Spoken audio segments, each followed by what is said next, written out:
नमस्कार, आप देख रहे हैं मेरा हक मेरा देश। आइए नजर डालते हैं इस वक्त की बड़ी खबर पर। कत्यूर रामलीला, धनुष यज्ञ और सखियों के नृत्य ने मोहा दर्शकों का मन। कत्यूर रामलीला कमेटी टीट बाजार द्वारा आयोजित रामलीला के तीसरे दिन का मंचन अत्यंत भव्य और मनमोहक रहा। इस दिन धनुष यज्ञ की महत्वपूर्ण घटना का प्रदर्शन किया गया, जिसमें भगवान राम द्वारा शिव धनुष को तोड़ने की कथा को जीवंत किया गया। इस कार्यक्रम की विशेषज्ञता यह थी कि इसमें सभी पात्रों ने अपने अभिनय से दर्शकों को मंत्रमुग्ध कर दिया। रावण की भूमिका में नीरज पंत और बाणासुर की भूमिका में भागवत नेगी ने अपने अपने पात्रों को बेहतरीन ढंग से निभाया। दोनों के अभिनय ने दर्शकों के दिलों में गहरी छाप छोड़ी। धनुष यज्ञ की लीला रामायण की सबसे प्रसिद्ध घटनाओं में से एक है, जिसमें भगवान राम की वीरता और भगवान शिव के दिव्य धनुष को तोड़ने की क्षमता को दर्शाया जाता है। इस लीला के माध्यम से यह संदेश दिया गया कि भगवान राम न केवल वीर है, बल्कि धर्म और सत्य के मार्ग पर चलने वाले सच्चे नेता हैं। लीला की शुरुआत जनकपुरी में धनुष यज्ञ के आयोजन से होती है, जहां सीता के स्वयंवर के लिए राजा जनक ने यह शर्त रखी थी कि जो कोई भी शिव धनुष को उठाकर उसे तोड़ेगा, उसी से सीता का विवाह होगा। इस कठिन चुनौती को पूरा करने के लिए अयोध्या के राजा दशरथ के पुत्र राम भी अपने गुरु वशिष्ठ और भाई लक्ष्मण के साथ वहां पहुंचते हैं। धनुष यज्ञ की लीला के दौरान मंच पर शांति और गंभीरता का माहौल छा गया। जब राम ने धनुष को उठाने का प्रयत्न किया, जैसे ही राम ने शिव धनुष को उठाया, दर्शकों में उत्साह का माहौल बन गया। जब राम ने धनुष को तोड़ा तो सारा मंच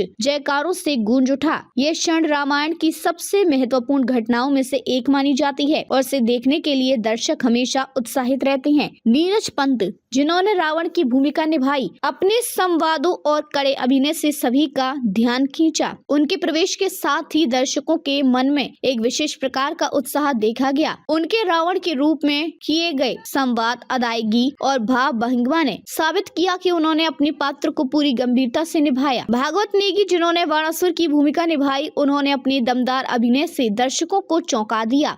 उनकी उपस्थिति मंच पर हमेशा प्रभावशाली रही और उन्होंने अपने पात्र की ऊर्जा को दर्शाने में कोई कसर नहीं छोड़ी। बाणासुर की भूमिका एक महत्वपूर्ण भूमिका होती है, जिसे भागवत नेगी ने बड़ी कुशलता से निभाया। इस आयोजन के दौरान मंच सजावट, प्रकाश व्यवस्था और संगीत संयोजन भी अद्भुत था।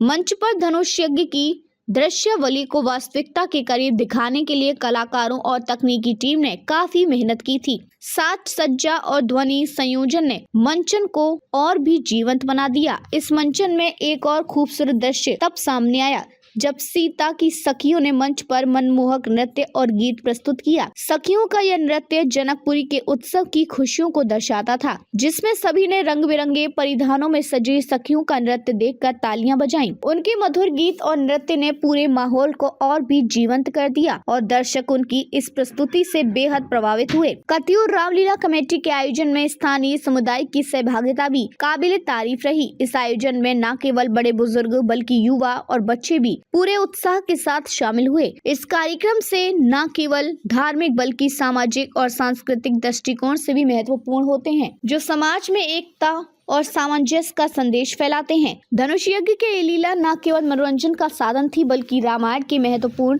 संदेशों को भी दर्शकों तक पहुंचाने का माध्यम बनी। राम के आदर्शों को समझाने और उनके जीवन से प्रेरणा लेने के लिए यह मंचन एक महत्वपूर्ण अवसर रहा। कत्यूर रामलीला कमेटी ने इस बार के आयोजन को सफल बनाने में कोई कसर नहीं छोड़ी और दर्शकों ने भी इसे भरपूर सराहा। जैसे जैसे रामलीला आगे बढ़ती जा रही है, दर्शकों की संख्या में वृद्धि हो रही है, जो इस बात का प्रमाण है कि लोगों की रामायण और भगवान राम के आदर्शों के प्रति गहरी आस्था और श्रद्धा है।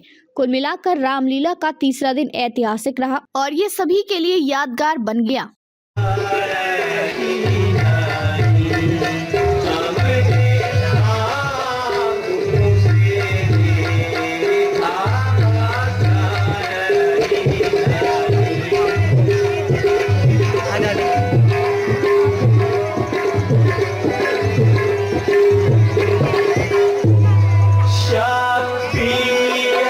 वंश का हो गया